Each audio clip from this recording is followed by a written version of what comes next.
நீரே உலகின் மீட்பர். நான் தாகம் கொள்ளாதபடி வாழ்வு தரும் தண்ணீரை எனக்கு அளித்தருளும். யோவான் நற்செய்தி 4ஆம் அதிகாரம் 5-42 முடிய. அவர் சமாரியாவில் உள்ள சிக்கார் என்னும் ஊருக்கு வந்து சேர்ந்தார். யாக்கோபு தம் மகன் யோசேப்புக்கு கொடுத்த நிலத்துக்கு அருகே அந்த ஊர் இருந்தது. அவ்வூரில் யாக்கோபின் கிணறும் இருந்தது. பயணத்தால் களைப்புற்றிருந்த இயேசு கிணற்று ஓரமாய் அமர்ந்தார். அப்போது ஏறக்குறைய நண்பகல். அவருடைய சீடர் உணவு வாங்குவதற்காக நகருக்குள் சென்றிருந்தனர். சமாரிய பெண் ஒருவர் தண்ணீர் மொள்ள வந்தார். இயேசு அவரிடம், குடிக்க எனக்கு தண்ணீர் கொடும் என்று கேட்டார். அச்சமாரிய பெண் அவரிடம், நீர் யூதர், நானோ சமாரிய பெண். நீர் என்னிடம் குடிக்க தண்ணீர் கேட்பது எப்படி என்று கேட்டார். ஏனெனில் யூதர்கள் சமாரியரோடு பழகுவதில்லை. இயேசு அவரை பார்த்து, கடவுளுடைய கொடை எது என்பதையும் குடிக்க தண்ணீர் கொடும் என கேட்பவர் யார் என்பதையும் நீர் அறிந்திருந்தால் நீரே அவரிடம் கேட்டிருப்பீர்.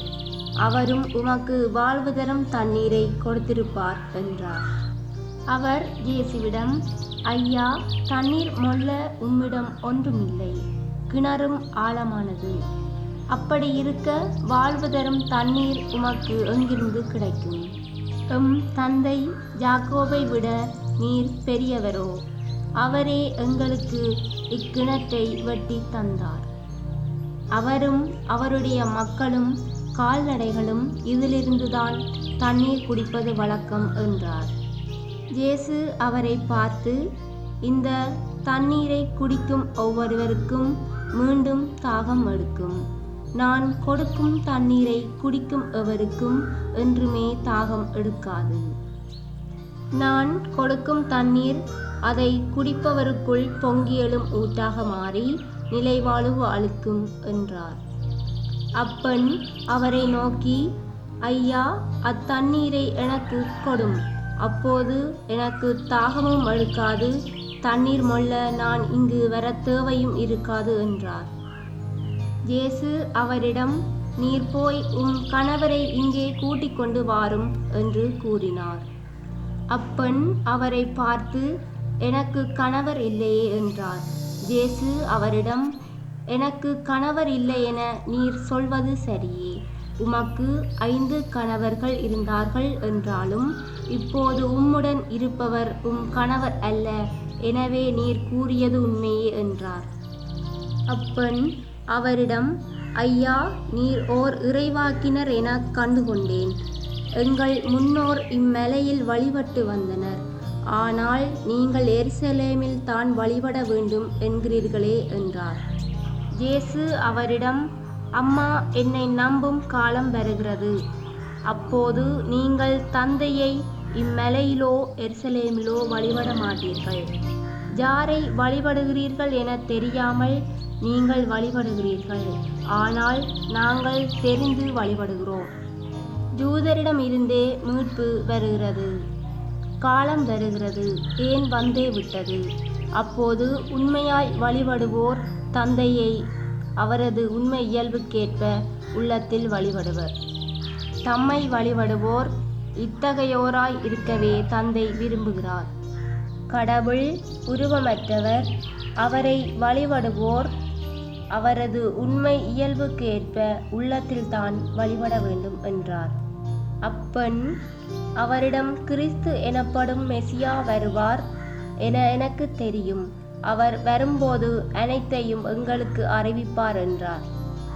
இயேசு அவரிடம், உம்மோடு பேசும் நானே அவர் என்றார். அந்நேரத்தில் இயேசுவின் சீடர் திரும்பி வந்தனர். பெண் ஒருவரிடம் அவர் பேசிக் கொண்டிருப்பதைக் கண்டு அவர்கள் வியப்புற்றனர். எனினும் என்ன வேண்டும் என்றோ அவரோடு என்ன பேசுகிறீர் என்றோ எவரும் கேட்கவில்லை. அப்பெண் தம் குடத்தை விட்டுவிட்டு ஊருக்குள் சென்று மக்களிடம், நான் செய்த எல்லாவற்றையும் என்னிடம் சொன்ன மனிதரை வந்து பாருங்கள். அவர் மெசியாவாக இருப்பாரோ என்றார்.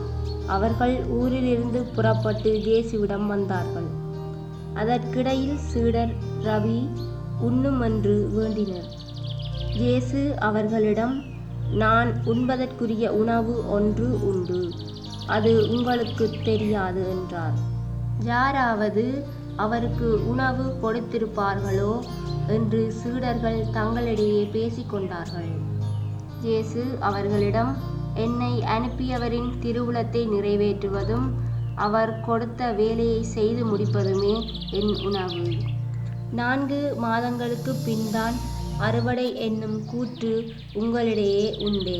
நிமிர்ந்து வயல்வெளிகளை பாருங்கள்.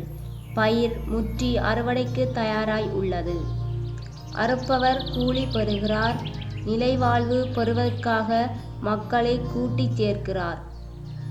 இவ்வாறு விதைப்பவரும் அறுப்பவரும் ஒருமிக்க மகிழ்ச்சி அடைகின்றனர். நீங்கள் உழைத்து பயிரிடாததை அறுவடை செய்ய நான் உங்களை அனுப்பினேன். மற்றவர்கள் உழைத்தார்கள், ஆனால் நீங்கள் அந்த உழைப்பின் பயனை அடைந்தீர்கள். இவ்வாறு விதைப்பவர் ஒருவர், அறுவடை செய்பவர் வேறு ஒருவர் என்னும் கூற்று உண்மையாயிற்று என்றார். நான் செய்தவை அனைத்தையும் என்னிடம் சொன்னார் என்று சான்று பகர்ந்த பெண்ணின் வார்த்தையை முன்னிட்டு அவ்வூரிலுள்ள சமாரியர் பலர் இயேசுவிடம் நம்பிக்கை கொண்டனர். சமாரியர் அவரிடம் வந்தபோது அவரை தங்களோடு தங்குமாறு கேட்டுக்கொண்டனர். அவரும் அங்கு 2 நாள் தங்கினார். அவரது வார்த்தையை முன்னிட்டு இன்னும் பலர் அவரை நம்பினர். அவர்கள் அப்பெண்ணிடம், இப்போது உன் பேச்சை கேட்டு நாங்கள் நம்பவில்லை, நாங்களே அவர் பேச்சை கேட்டோம். அவர் உண்மையிலே உலகின் மீட்பர் என அறிந்து கொண்டோம் என்றார்கள். இது ஆண்டவரின் அருள்வாக்கு. கிறிஸ்துவே உமக்கு புகழ்.